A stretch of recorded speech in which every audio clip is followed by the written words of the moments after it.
पास bitcoin crypto currency इस वक्त 2009 में इसका आगाज हुआ था हमारे पास।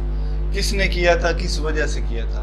पूरी दुनिया में हमारे पास अगर हम पास्ट में चले जाते हैं तो हमारे पास पहले लेन देन होता था बार्टर सिस्टम में, उसके बाद हमारे पास सिक्के आए सोने के चांदी के, उसके बाद हमारे पास जिनको अशरफियाँ बोलते थे हम, उसके बाद हमारे पास क्या आया, नोटों का सिस्टम, जो नोट होते हैं। लेकिन वो जो नोट होते हैं हमारे पास उनकी कोई वैल्यू नहीं होती, उनकी वैल्यू किधर होती?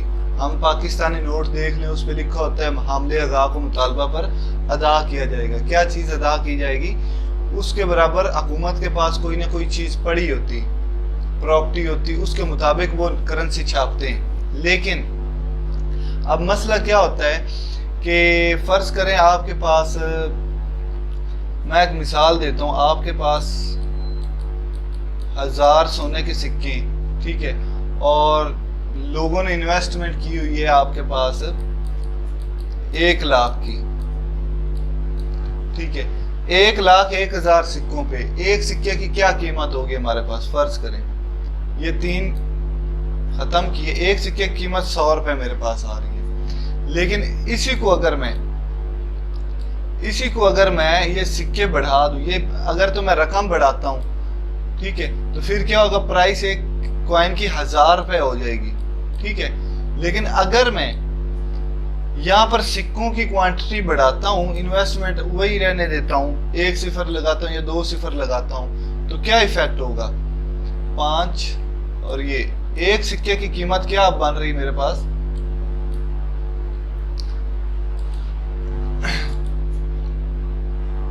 एक सिक्के की कीमत जी मेरे पास बन रही है 1 रुपया। मतलब क्या है कि जब सिक्कों की हम तादाद बढ़ा रहे हैं और इन्वेस्टमेंट वही है, अगर हम जो हमारे पास नोट हैं, पाकिस्तानी नोट, हुकूमत के पास मिसाल के तौर पर 1 खरब डॉलर पड़ा हुआ है, फर्ज करें, ठीक है, 1 खरब डॉलर की मुताबिक उसके पास प्रॉपर्टी या सोना पड़ा हुआ है जो मुल्क में हुकूमती प्रॉपर्टी होती है। लेकिन वो 1 खरब डॉलर से ज्यादा के नोट छाप देते हैं। इसका मतलब क्या है? वो अवाम के साथ धोखा है। हमले अज़ा को मुतालबा पर जो पैसे अदा किए जाएंगे, अगर पूरा पाकिस्तान अपने पैसों के बजाय प्रॉपर्टी या सोना मांगे तो हुकूमत के पास तो वो होगा ही नहीं, वो किधर से देगी? तो ये ये होती है इन्फ्लेशन, और इसकी वजह से मार्केट में हमारे ये महंगाई होती है। ये हमारा पाकिस्तान के हालात नहीं, ये पूरी दुनिया में इन्फ्लेशन रेट बढ़ता है। क्यों बढ़ता है? वो इसी वजह से बढ़ता है कि करेंसी को ज़्यादा छापा जाता है, पीछे जो प्रॉपर्टी पड़ी, जो माल पड़ा, उससे ज़्यादा छाप देते हैं। वक्ती तौर पे जो हुकूमत होती है वो ये करके अपना टाइम गुजार के निकल जाती, लेकिन मसला किसको बनता है? मसला बनता है आवाम को, महंगाई बढ़ती, ठीक है। अब हम मिसाल ले लें, पीछे जाएं थोड़ा सा, मिसाल देता हूँ कि हमारे पास डॉलर की क्या प्राइस थी आज से 5, 7, 10 साल पीछे चले जाएं, 100 से भी नीचे थी $1 की प्राइस। लेकिन तब की महंगाई देख लें, उससे पीछे चले जाए तो $1 और पाकिस्तानी 1 रुपए में कोई खासा फर्क नहीं था। लेकिन आहिस्ता आहिस्ता डॉलर जो है उसकी प्राइस, उसकी वैल्यू बढ़ती गई, लेकिन पाकिस्तानी रुपीज़ की कदर कम होती गई। क्यों होती गई? क्योंकि यहाँ इन्फ्लेशन रेट, यहाँ करेंसी को खूब छापा गया। उतनी हुकूमत के पास प्रॉपर्टी या सोना या कोई चीज़ें नहीं थी जितनी उसने छाप दी। अब क्या मसला क्या बनता है? ये हमारे पाकिस्तान का नहीं, पूरी दुनिया में ऐसे सीन है, लेकिन कहीं ज़्यादा है कहीं कम है। तो इस चीज़ को सॉल्व करने के लिए क्या ये हुकूमतें जो हमारे साथ ज़्यादती करती है, इसका डायरेक्ट इफेक्ट हमारे अवाम पे पड़ता है। अब देख लें कि पहले जो चीज़ें हमें मिलती थी उनकी प्राइस क्या थी और अब की प्राइस क्या है। वो क्यों बढ़ी? डॉलर की वजह से। हमने बाहर से तेल खरीदना होता है तो वो डॉलर्स में हम खरीदते हैं। अब पाकिस्तानी रुपीज़ जो करेंसी, जो उसकी वैल्यू डी वैल्यू हुई पड़ी है, ठीक है, हमने डॉलर खरीदना और डॉलर से हमने तेल खरीदना है, तो डॉलर हमें जहाँ पहले 80 रुपए में $1 मिल जाता था, अब 170-80 में मिल रहा है। तो क्या मसला बन रहा है? तो वही इफेक्ट आगे जाकर तेल महंगा ही मिलेगा हमें पाकिस्तानी रुपीज़ में। तो वो किस वजह से हो रहा है ये इन्फ्लेशन? इसका डायरेक्ट ताल्लुक क्रिप्टो से क्या है वो मैं आगे समझाता हूँ। क्रिप्टो से इसका क्या लेन देन है, मुद्दे पे आते हैं हम। अब अगर तो ये इन्फ्लेशन, ये करेंसी छापना अगर हुकूमत अपनी मर्जी से बंद कर देगी तो क्या होगा, कांस्टेंट वैल्यू रहेगी एक चीज की, सप्लाई डिमांड जितनी होगी उसके मुताबिक प्राइस ऊपर नीचे होगी।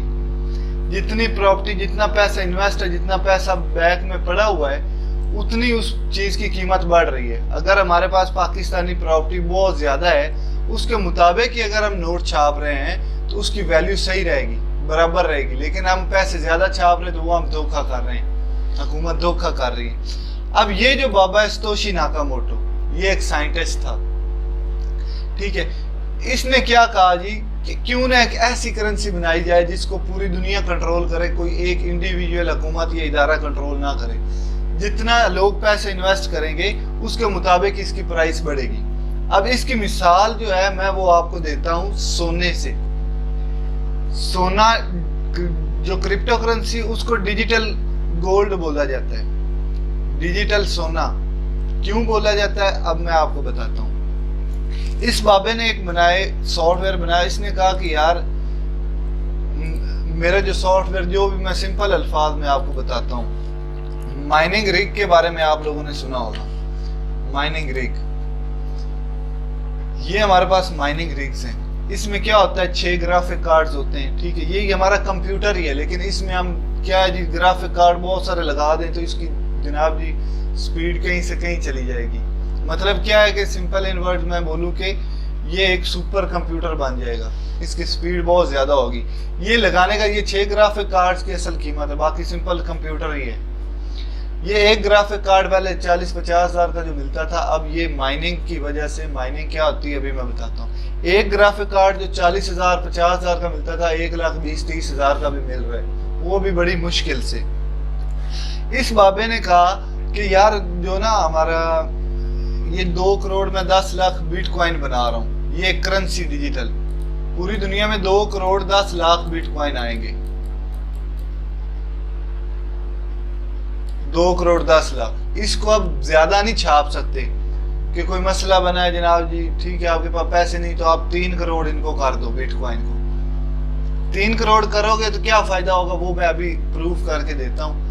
ये जो हमारे पास चार्ट्स चल रहे हैं ना, ये वाले चार्ट्स, ये प्राइस ऊपर नीचे क्यों होती है, ये कॉन्सेप्ट समझाने के लिए ये सारा सर दर्द मैं समझा रहा हूँ। लेकिन आपको पता होना चाहिए कि यार एक चीज आप स्टार्ट कर रहे हो, ठीक है, तो उसकी बेस आपको पता होनी चाहिए, इसकी क्या आप पीछे साइंस है, क्या किस चीज की, इसकी नॉलेज क्या है, इसके पीछे कॉन्सेप्ट्स क्या है। अब 2 करोड़ 10 लाख बिटकॉइन आए नहीं हुए टोटल, कैसे आते हैं? इसने कहा कि मेरा सॉफ्टवेयर जो है, जो भी है, मैं कोई आईटी एक्सपर्ट नहीं हूँ, लेकिन मैं सिर्फ आपको कॉन्सेप्ट दे रहा हूँ। ये माइनिंग रिग क्या करती है, ये बीटीसी की जो ट्रांजैक्शंस होती हैं उनको सॉल्व करती है। लोगों ने माइनिंग रिग लगाई, माइनिंग रिग को एक मैथमेटिकल इक्वेशन मिलती, ये जितनी जल्दी उस इक्वेशन को आपका कंप्यूटर सॉल्व कर लेगा, अगर आप ये कर रहे हैं माइनिंग, ठीक है, आप अपने मोबाइल पे भी कर सकते हैं, लेकिन वो स्पीड बहुत स्लो होगी, आपको कुछ प्रॉफिट नहीं होना। अब आप जितना बड़ा कंप्यूटर होगा स्पीड उतनी ज्यादा होगी। इसकी मिसाल इस तरह से ले रहे हैं, आपने खदान से सोना निकालना है, जितनी बड़ी मशीनरी होगी, मजदूर होंगे आपके पास, उतनी आसानी से और उतना ज्यादा सोना निकाल सकते हैं ना। समझ आ रही कि नहीं? इधर जितने ग्राफिक कार्ड और जितना हैवी सिस्टम होगा उतनी ज्यादा बिटकॉइन माइन कर सकोगे।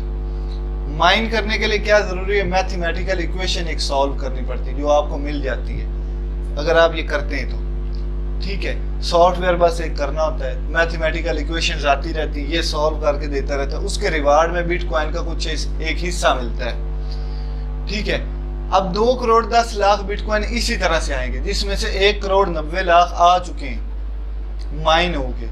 जिस तरह खदानों से लोग माइन करके निकालते हैं, फिर उसको साफ सूफ करते हैं, फिर जाकर जो ये हमारे पास गोल्ड डीलर बैठे होते हैं, सोना आगे ट्रेड करते हैं, प्रॉफिट लेते हैं, हम वो ट्रेडर हैं, लेकिन हमें पता होना चाहिए गोल्ड किस तरह से आ रहा है, कैसे आ रहा है, ठीक है। ये सारा सीन हमें पता होगा तो हमें बहुत ज्यादा फायदा होगा।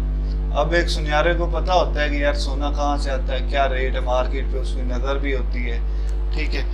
अब 2 करोड़ 10 लाख बिटकॉइन हमारे पास आने, बार बार मैं कह रहा हूँ, इससे ज्यादा नहीं आएंगे, ये कन्फर्म है, ठीक है।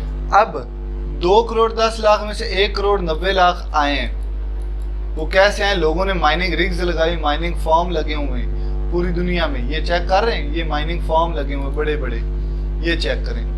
तो ये क्या कर रहे हैं, वो मैथमेटिकल इक्वेशन सॉल्व करके बिटकॉइन निकाल रहे हैं खदानों से। डिजिटली सोने से मिसाल दे रहा हूँ। तो ये 2 करोड़ 10 लाख की दुनिया में मौजूद है। जिस तरह सोना है पूरी दुनिया में, फर्ज करें 4000 करोड़ किलो सोना है पूरी दुनिया में, जिसमें से 3000 करोड़ किलो आ गया मार्केट में, उसकी ट्रेड हो रही है, ठीक है।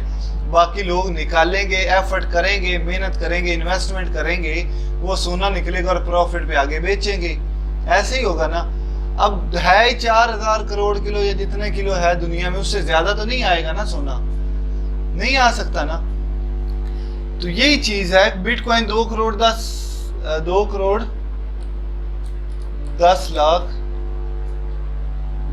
10 लाख बिटकॉइन ही आएंगे। उनमें से 1 करोड़ 90 लाख आ चुके हैं। अब आप कहोगे कि ये खत्म हो गए, तो फिर क्या होगा?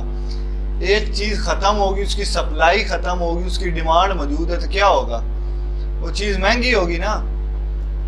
आप हो, फर्ज करो आप 10 भाई बहन हो, ठीक है, तो आप अकेले की डिमांड होगी? फिर नहीं होगी इतनी ज्यादा। लेकिन आप अकेलौते भाई में हो अपने फैमिली में, तो आपकी डिमांड कितनी होगी? आपके रिश्तेदारों को भी होगी कि भाई जायदाद में ज्यादा हिस्सा मिलेगा, है बेटियों ਨੂੰ देने हैं, माँ बाप ਨੂੰ भी होगी, प्यार ज्यादा करेंगे, इकलौता साडा बेटा है। समझ आ रही ना। अब 2 करोड़ 10 लाख बिटकॉइन जो है, ये माइनिंग जब खत्म हो जाएगी, 2 करोड़ 10 लाख ही रहेंगे, ज्यादा और आएंगे ही नहीं, ठीक है। आपके माँ बाप के बच्चे और नहीं होंगे, उनको पता बस ये इकलौता ही है, खत्म कहानी, ठीक है।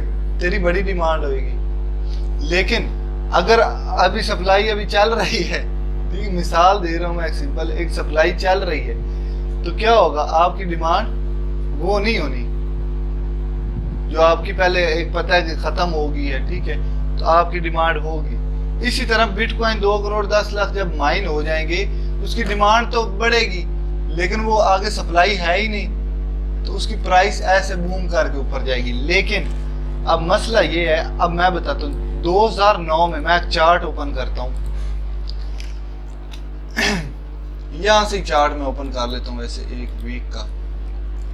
अब मैं इधर प्राइस दिखाता हूँ आपको बिटकॉइन की, और ये बड़ी कैसे वो भी मैं बताता हूँ। इसका सिर्फ ये एक फायदा नहीं था जो मैंने बताया कि इन्फ्लेशन को रोकने के लिए, और भी इसके बड़े फायदे हैं। अब ये देखिए, इस पॉइंट पे क्या डेट थी, 25 सितंबर 2017 को $3457 का एक बिटकॉइन था, और अभी टच करके $70,000 को आया है। अभी 3 साल पहले की बात है। सितंबर में $3400 का था, $70,000 और $3400 का फर्क है। तो ये क्यों इतनी बड़ी प्राइस, ये भी बताता हूं। 2 करोड़ 10 लाख बिटकॉइन आएंगे, आपको ये फिगर याद हो जाना चाहिए, ठीक है। अब इस बाबे ने एक और साइंस ये लड़ाई, इसने कहा कि 2009 में अगर आप माइनिंग कर रहे थे, ये माइनिंग रिग 1 घंटा चलती थी, फर्ज करें, एग्जैक्ट फिगर नहीं बता रहा, तो 1 घंटा ये चलती थी ना, तो आपको आधा बिटकॉइन मिल जाता था 2009 में। लेकिन अगर आप 2010 में आते हैं, ठीक है, तो आप वही 1 घंटा चलाएंगे तो आपको आधे बिटकॉइन की बजाय 1/4 मिलेगा। 2011 में करते हैं माइनिंग, उतनी मेहनत करते हैं, ठीक है, 1 घंटे की, तो आपको 1/8 मिलेगा। 2012 में आते हैं, माइनिंग करते हैं, वही मशीन है, वही चीज़ है, वही इलेक्ट्रिसिटी, वही इंटरनेट है, आप 1 घंटा चलाते हो तो आपको 1/16 मिलेगा। वही आप अगर 2000 आगे आगे चलते जाते हो तो ये फिगर बढ़ता जाएगा, मतलब मेहनत ज़्यादा होती जाएगी और रिवार्ड कम मिलता जाएगा। अब ये साइंस कैसे लड़ी, और इसका आगे भी मैं बताता हूँ कि अब एक चीज़ का रिवार्ड कम हो रहा है। पहले 2009 में आपको 1 बिटकॉइन फर्ज करे 1 दिन में मिल जाता था, ठीक है, उसकी प्राइस थी $1 2009 में, 1 से भी कम थी बिटकॉइन की, $1 भी नहीं थी। तो लोगों को 1 बिटकॉइन मिल जाता था, कहते ठीक है यार। तो इसकी स्टार्ट किधर से हुआ, एक बस ना बर्गर से इसका स्टार्ट हुआ था, बर्गर से। वो कहानी आगे आप सर्च कर लेना, मैं लेकिन कॉन्सेप्ट आपको समझा रहा हूँ। अब जैसे जैसे एक चीज की मेहनत ज्यादा और रिवार्ड कम मिल रहा है, तो वो बंदा छोड़ देगा। लेकिन साथ में क्या हो गया, वक्त के साथ साथ प्राइस भी बिटकॉइन की बढ़ती गई। अब जहाँ पे 1/4 बिटकॉइन अगर हमारे पास थे 0.25 बिटकॉइन फर्ज करें हमारे पास है, तो उसकी प्राइस थी उस वक्त में $10, ठीक है। लेकिन अगले साल 1/8 की हमारे पास $20 प्राइस हो गई है, उससे भी कम हमारे पास बिटकॉइन है, तो उसकी प्राइस बढ़ गई है। तो हम माइनिंग को और चालू करेंगे या खत्म कर देंगे? और करेंगे, मतलब महंगाई बढ़ रही है, महंगा हो रहा है, और महंगा क्यों हो रहा है वो भी मैं बताता हूँ, लेकिन एक तो आपको वजह नजर आ रही है ना। अब माइनिंग किस तरह से होती वो भी आपको पता चल गया, 1,90,00,000 आ गया। लेकिन अब जो माइनिंग हो रही है, अब बहुत ज्यादा मेहनत के बाद आपको 0.00 इतना बिटकॉइन मिलता है। अब इतना बिटकॉइन आपको एक दिन में मिलता है। फर्ज करें पहले आपको कितना एक घंटे में मिल रहा होता था, इतना 0.25, अब कितना मिल रहा है ये। लेकिन प्राइस किधर चली गई? तब $1 भी प्राइस नहीं थी, अब किधर आ गई प्राइस, ठीक है ना। अब इसकी प्राइस जो होगी वो आपको $10-20 बन रही होगी, समझ आ रही है ना। तो प्राइस भी बढ़ रही है, इसलिए लोग माइनिंग कर रहे हैं। लेकिन अब आप कह रहे हो कि 2009 से लेकर 2022 तक 1,90,00,000 माइन हो चुके हैं, तो बाकी के 20 लाख माइन होने में कितना टाइम लगेगा? ज्यादा से ज्यादा आधा साल लगेगा? नहीं, बाकी के माइन होने के लिए आपको 40-50 साल के 60 साल और वेट करना पड़ेगा। 2,10,00,000 सारे खत्म नहीं हो सकते, क्योंकि बाबे ने ये कहा था कि ये जितना टाइम गुजरता जाएगा उतना कम बिटकॉइन आता जाएगा, होता जाएगा, मतलब खत्म ही नहीं होना। 2,10,00,000 कंप्लीट करने तक बहुत आगे टाइम पड़ा है। ये ऐसे होता जा रहा है यार, 1/2, 1/4, जैसे जैसे टाइम गुजरता जा रहा है, मेहनत ज्यादा लग रही, रिवार्ड कम होता जा रहा है, ठीक है। मतलब वो 0.000000 में काम आ जाएगा। लेकिन लोग फिर भी करेंगे, क्योंकि बीटीसी की प्राइस भी तो ऊपर चढ़ती जा रही है। अब ये चीज समझ आ गई।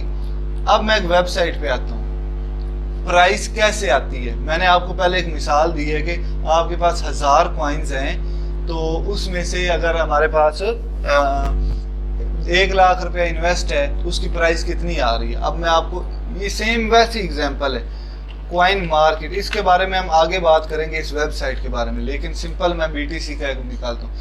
इसी तरह से जिस तरह बिटकॉइन पैदा हुआ, अब 19,000 करेंसीज हैं बिटकॉइन की तरह। 19,000 लोगों ने क्या किया यार, एक बाबे ने अपनी करेंसी बना ली, उसकी अपनी नहीं है। अब वो किस चीज पे चल रही, कोई बंद भी नहीं कर सकता इस चीज को, हुकूमतें भी नहीं कर सकती, क्योंकि ये सप्लाई डिमांड पे चल रहा है और माइनिंग के थ्रू चल रहा है। जो ये माइनिंग चल रही है ना, ये माइनिंग ये असल बिटकॉइन को चला रही है, ठीक है। तो ये हर बंदे ने अपनी लगाई हुई है, ठीक है, हर बंदे की फैक्ट्री अपनी। तो ये नहीं हुकूमत एक माइनिंग मशीन बंद कर सकती है, आगे करोड़ों पड़ी हुई हैं लोगों के पास। कहीं पर तो ये अब लीगल भी होगी, इलीगल क्यों है ये भी मैं वजह आपको बताता हूँ। ये माइनिंग और क्रिप्टो करेंसी को हुकूमतें ज्यादा सपोर्ट क्यों नहीं करती? बैंकों का धंधा ही बंद हो जाएगा यार, वो अपनी मर्जी से नोट नहीं छाप सकेगी, हुकूमत अपनी मर्जी से अपने जलवे नहीं दिखा सकेगी, अपनी मर्जी नहीं कर सकेगी, नोटों को छाप नहीं सकेगी। लोग इस पे डिपेंड करेंगे। जो लोग इन्फ्लेशन का शिकार हैं, ठीक है, उनको टेंशन है, वो बिटकॉइन रखेंगे या फिर अपनी करेंसी रखेंगे। आप 1 लाख रुपए रख दो अपने बैंक में, आप 1 लाख रुपए रखना 10-12 साल के लिए पसंद करोगे, या वो 1 लाख आप इन्वेस्ट करोगे? इन्वेस्ट करोगे ना। क्यों इन्वेस्ट करोगे? क्योंकि आपको पता है, आपको इसका कॉन्सेप्ट पीछे का नहीं पता, लेकिन आपको ये पता है यार महंगाई बढ़ रही है तो 1 लाख बाद इतनी वैल्यू और घट हो जानी। ये तो पता है ना, एक जाहिल बंदे को भी पता है। वो इन्वेस्ट करता होगा जिसमें महंगाई बढ़ी, जो चीज मैं खरीदी वो भी महंगी होनी है। तो ये चीज है। लोग क्या करते हैं, बिटकॉइन में इन्वेस्ट कर रहे हैं। वो कह रहे हैं यार ये सप्लाई डिमांड पे चलनी है ना, तो इसका रेट कम होगा, हर बंदे को इंटरेस्ट है, जैसे प्राइस बढ़ रही है तो ये इन्वेस्टिंग भी एक चीज होगी। अब प्रॉपर्टी खरीदनी तो 20-30 लाख रुपए कम से कम होना चाहिए, लेकिन बिटकॉइन आप $5 का भी खरीद के रख सकते हो, ठीक है। आपकी इन्वेस्टमेंट है, $100 का भी खरीद के रख सकते हो। ये चीजें समझ आ रही, पल्ले पड़ रही? कोई नहीं, ये सिर्फ थ्योरी है जो मैं दे रहा हूँ। इसका मकसद सिर्फ आपको इस मार्केट का स्ट्रक्चर समझाना है, किस तरह से ये आई और आगे इसका फ्यूचर क्या होगा। अब कॉइन मार्केट कैप में ये 19,000 करेंसीज का सारा डाटा पड़ा होता है। ये डाटा क्या होता है, लेकिन अभी मैं आपको सिर्फ इस चीज की जो बेसिक है वो बताने लगा हूं। फर्ज करें, रिकॉर्डिंग हो रही है कि नहीं यार? रिकॉर्डिंग हो रही है। मेरा नेट बड़ा स्लो है। अच्छा, अब ये मैंने बिटकॉइन की सारी डाटा निकाल ली है। इसमें मैं अभी सिर्फ आपको 3 चीजें बताऊंगा। मैक्सिमम सप्लाई क्या लिखी, 2 करोड़ 10 लाख, जो बता रहा हूं बिटकॉइन 2 करोड़ 10 लाख मैक्सिमम आएंगे। उसमें से टोटल ये सर्कुलेटिंग सप्लाई क्या है, 1 करोड़ 90 लाख बीटीसी आए हुए। सर्कुलेट मतलब मार्केट में उनकी ट्रेड हो रही, इसको बोलते हैं सर्कुलेटिंग सप्लाई। बिटकॉइन की है, किसी और कॉइन की बोलोगे वो उसकी होगी, जैसे एडीए हो गया, दूसरी करेंसी 19,000 है, उनका सबका अपनी सप्लाई है। अब ये जो है ना हमारे पास 24 आवर वॉल्यूम, मतलब इसका मतलब ये 24 घंटे में कितना लेन देन हो रहा है इसमें, ठीक है। इसको एक मिनट छोड़ो, मैं आगे ये इधर आता हूँ। ये हमारे पास करंट प्राइस आ रही जो बढ़ रही है, कम हो रही है आपके सामने। इधर 97 है, थोड़ी देर तक 597 है, थोड़ी देर में ये अपडेट हो जाएगी। उसके बाद ये हमारे पास क्या आ रहा है, मार्केट कैप, असल चीज सारी ये प्राइस इस चीज पे डिपेंड कर रही है। ये है जितना बिटकॉइन ये पड़ा हुआ है दुनिया में ट्रेड हो रहा है, उस पे पूरी दुनिया का पैसा कितना इन्वेस्ट है। अब मैंने $100 का अगर बिटकॉइन खरीद के रखा हुआ है, इसमें वो $100 भी है। ये बता रहा है कि इतनी इन्वेस्टमेंट पूरी दुनिया के मजमूई ट्रेडर्स की है इस पे। अब अगर तो मैं ये देखो, ये प्राइस है ना, मैं कैलकुलेटर निकालता हूँ अभी, सिर्फ कॉन्सेप्ट दे रहा हूँ यार, बच्चों वाले लेवल पे आगे, ताकि आपके पल्ले पड़ जाए।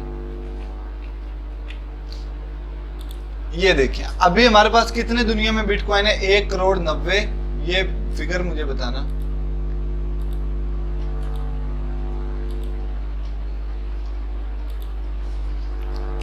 एक करोड़ 90 लाख 34,79,3 ठीक है। ये हमारे पास बिटकॉइन इस दुनिया में जो मौजूद है। इस पर दुनिया का पैसा कितना इन्वेस्ट है एट अ टाइम, वो है 63,95,12। थोड़ी देर में ये अपडेट हो जाएगा। ये क्योंकि नेट स्लो है, मैं यहाँ से रिफ्रेश करूंगा तो ये अपडेट हो जाएगा। इसको मैं रिफ्रेश करता हूँ, 597 था, 631 हो गया। प्राइस क्यों बढ़ी है ये भी मैं बताता हूँ अभी।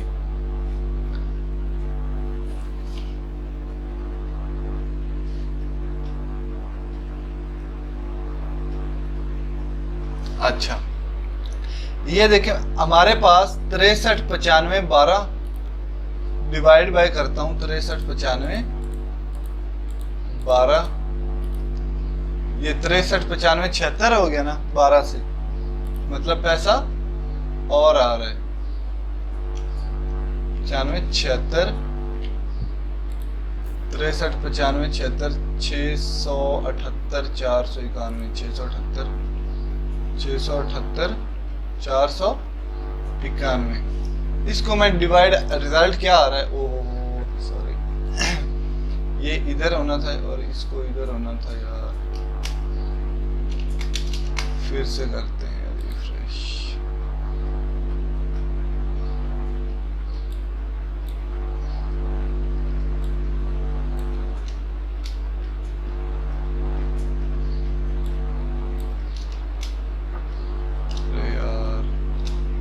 ये जो पैसा इन्वेस्ट है ना, डिवाइड बाय ये करेंगे हम,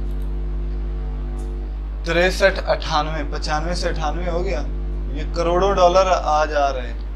63 98 0 79 63 98 0 63 98 0 79 38 286 38 286 डिवाइड बाय जितने क्वाइंस हैं मार्केट में, ये पैसा इन्वेस्ट इन क्वाइंस पे 19,034 19,034 79,3 1 करोड़ 90 लाख बिटकॉइन पे ये पैसा इन्वेस्ट है एट अ टाइम। आंसर क्या आ रहा है, 33,612 33,612।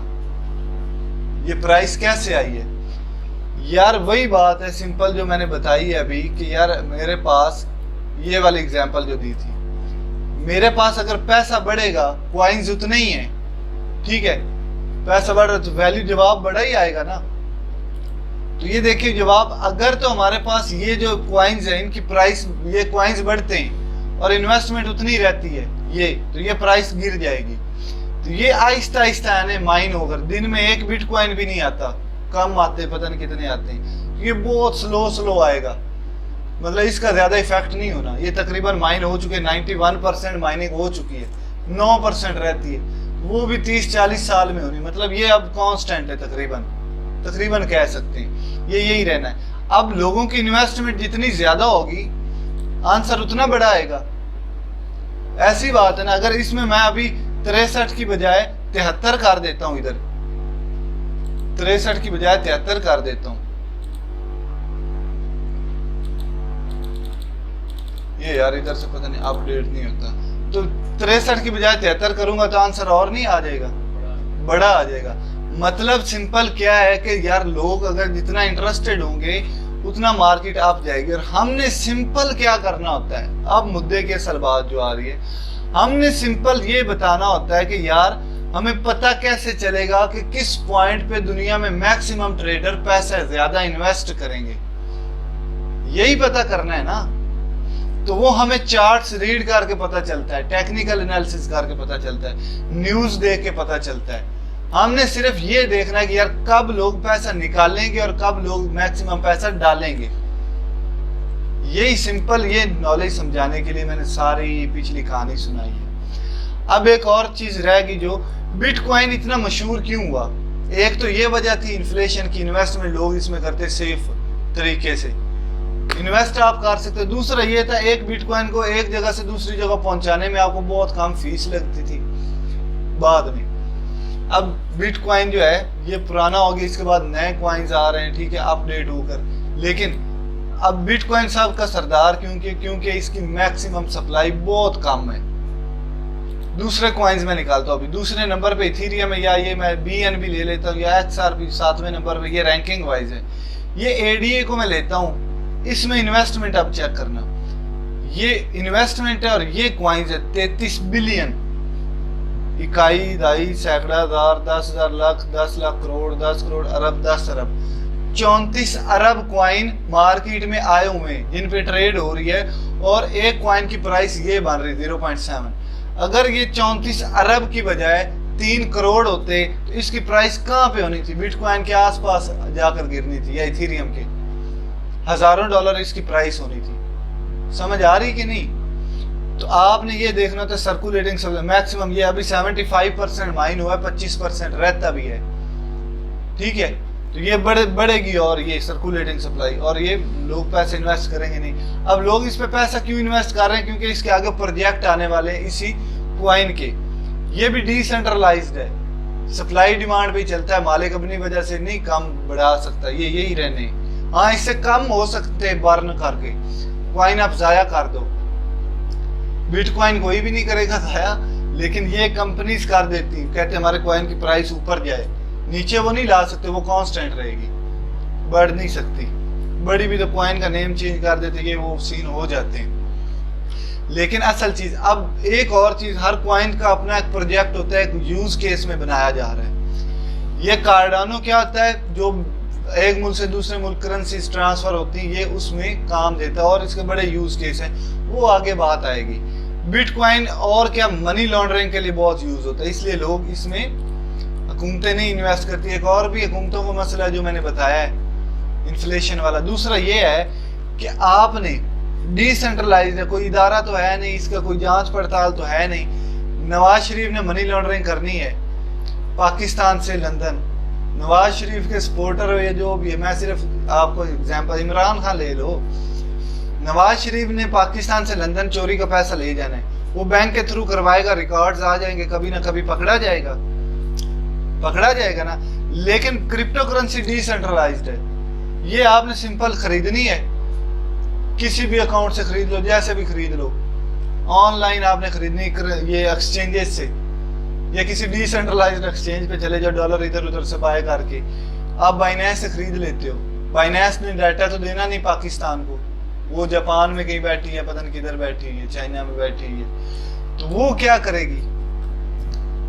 अब मैंने खरीद लिए, मैंने पाकिस्तान से 1 करोड़ के बिटकॉइन खरीद कर लंदन ट्रांसफर कर दिए किसी दोस्त के अकाउंट में, ना तो उधर की हुकूमत का लेना देना है क्रिप्टो से, डिसेंट्रलाइज्ड है, कोई इदारा तो है नहीं।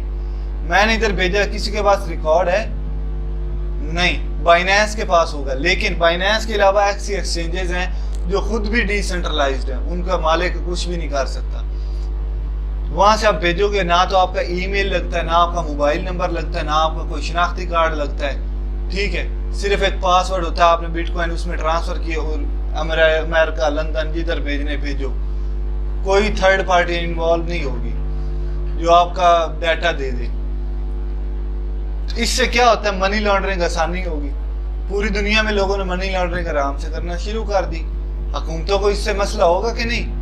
अब हुकूमतों के पास हल है इस चीज का। ये एक बड़ी नई टेक्नोलॉजी है, इसका आगे बड़ा स्कोप है, इसके बेतहाशा आगे फायदे हैं जो यूज हो रहे हैं। नई नई कंपनी अमेज़न क्रिप्टो में लेन देन कर रही है, क्योंकि फीसें ट्रांसफर करने में अब अमेरिका में बंदा बैठकर अमेज़न से बाय कर सकता है क्रिप्टो के थ्रू। अब पाकिस्तानी करेंसी से हम कैसे बाय करें? अगर हमें डॉलर खरीदना पड़ेगा, फिर डॉलर से हम ट्रेड करेंगे, हमारे पास क्रिप्टो है, आराम से खरीद सकते हैं। हम एक्सचेंज, हमने उम्रा करने जाना है, हम जाते हैं पहले वो एयरपोर्ट पे जाते हैं, वहाँ पे एक्सचेंजर बैठे होते हैं, पाकिस्तानी करेंसी दे के रियाल या जो भी दिरहम लेते हैं, फिर आगे जाते हैं, कहते हैं उधर कौन सी पाकिस्तानी करेंसी चली, वो अपनी फीसें फूसें काट लेते हैं अंदर से। लेकिन अब आउट ऑफ कंट्री एटीएम मशीनें लगी पड़ी, मैंने QR स्कैन करवाना अपने मोबाइल का, मेरे अकाउंट में जो क्रिप्टो होंगे मैं अपनी मर्जी से उनको कैश करवा सकता हूँ, जिस मुल्क में जाऊँ उसकी करेंसी में कैश एटीएम की सूरत में बाहर आ जाएगा। तो ये कितनी बड़ी सहूलत है। अब हुकूमतों के पास ये मेहनत करके वो डाटा निकाल सकते हैं, एक्सचेंजेस के साथ मुआहदे करके, बाइनेंस के साथ मुआहदा करें, एटीएम का वो लेते हैं, अपने CNIC वेरिफिकेशन लेते हैं, अगर वो डाटा प्रोवाइड करना चाहिए, ये बंदा इसने इतने बाय किए, इतने सेल किए, ID कार्ड की होती है वो वेरिफिकेशन, जब अकाउंट आप बनाते हो वो डाटा प्रोवाइड करे, हुकूमत को पता होगा यार मनी लॉन्ड्रिंग कौन कर रहा है कौन नहीं कर रहा। FIA वाले पकड़ लेंगे अगर कोई गलत काम कर रहे तो, लेकिन मेहनत नहीं करते। लोगों की रोजी रोटी, हम जैसे ट्रेडर है, हमने क्या मनी लॉन्ड्रिंग करनी, हमने तो अपनी ट्रेड करनी सिंपल, जो ये हम करते हैं जैसे स्टॉक्स में होती है, फॉरेक्स में होती है, वो हमने करनी। ये चीजें पल्ले पड़ रही कोई नहीं, पता चल रहा है क्रिप्टो का कोई हाव ना होगी कि नहीं अभी तक। अब ये बड़ी एक बहुत बड़ी ग्लोबल करेंसी बन गई है। अब आपको ये उन चक्रों में नहीं पड़ना पड़ता। आपने टेस्ला की गाड़ी खरीदनी, क्रिप्टो में आप पेमेंट कर देते हो, उन्होंने मेथड दिया हुआ है। आपने आउट ऑफ कंट्री कोई काम कर रहे हो, ऑनलाइन काम कर रहे हो, वो मुल्क अब आपको, जो भी इदारा आउट ऑफ कंट्री कंपनी है कोई, वो आपको पैसे डॉलर में नहीं भेजेगी, आपको क्रिप्टो में भेजेगी। मेरे कई दोस्त कहते हैं यार क्रिप्टो का अकाउंट बनाना है, मेरे इतना आया, वो असाइनमेंट मैंने किया, ये किया, वो किया, फाइबर पे काम किया, जो भी किया, वो कहते हैं मैंने अलग डील किया है तो वो मुझे क्रिप्टो में पेमेंट कर रहे हैं, क्योंकि बाकी की फॉर्मेलिटीज बड़ी होती हैं, फीसें भी कई चक्रों में काट जाती हैं। ये सारी सीन ये कौन सॉल्व कर रहा है? क्रिप्टो कर रहा है, कोई मसला ही नहीं। एक क्लिक में मुझे फीसें आती ना आउट ऑफ कंट्री से, आराम से बाइनेंस टू बाइनेंस ₹1 फीस नहीं लगती, उसी टाइम आ जाती। वेस्टर्न यूनियन के चक्कर भी नहीं लगाने पड़ते, बैंक भी नहीं जाना पड़ता, घर बैठे मेरे अकाउंट में पैसे आ जाते, लेन देन कर लेते हैं। तो ये क्या है कि ये अब नई नई करेंसीज आ रही है, हर कंपनी अपनी करेंसी, वो कंपनीज का क्या सीन है वो भी मैं बताऊंगा कि ये क्वाइंस दूसरे जो ये ADA पे मैं आ जाता हूँ, इस पे ट्रेड करके कितना पैसा कमा सकते हैं, ये TLM पे आ जाता हूँ। जितनी भी करेंसीज हैं वो डिफरेंट कंपनी अपनी अपनी क्रिप्टो डेवलप कर रही, ताकि हम लेन देन उस क्रिप्टो में कर सकेंगे। और भी बड़े जो सीन है, लेकिन मैंने सिंपल अभी तक आपको क्या बताया, क्रिप्टो का वजूद क्यों आया, उसके आगे क्या फायदे क्या नुकसान है, ठीक है, इसका फ्यूचर क्या होगा, कैसे प्राइस अप जाती डाउन जाती, ठीक है, और क्या क्या फैक्टर्स इफेक्ट करते हैं। बेसिक आपको स्टफ पता चल गया होगा। ये चीजें समझ आ गई कि नहीं?